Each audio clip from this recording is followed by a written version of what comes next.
గత 3 రోజుల నుంచి తెలంగాణ డిజిటల్ మీడియా జర్నలిస్టులు ఆందోళన వ్యక్తం చేస్తున్నారు.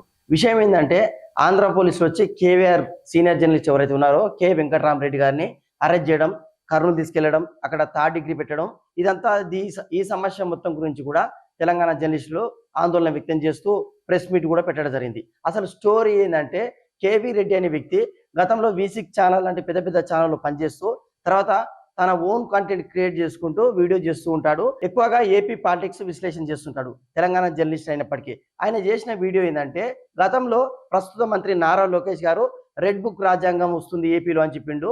దాన్ని పట్టుకొని రెడ్ బుక్, దానిని కాస్త తెలుగులో ఎర్ర బుక్, ఇంకా కొంచెం సర్కాస్టిక్ గా ఎర్ర బుక్ రాజ్యాంగం అని చెప్పిండు. అప్పుడు రాజ్యాంగాన్ని అవమానిస్తావని తన మీద దేశద్రోహం కేసు పెట్టి కర్నూలు 4th టౌన్ పోలీసులు వచ్చి తీసుకెళ్లి ఆయన అరెస్ట్ చేయడం, తర్వాత థర్డ్ డిగ్రీ పెట్టడం జరిగింది. దీని గురించి అందరూ తెలంగాణ డిజిటల్ మీడియా జర్నలిస్టులు ఖండించారు.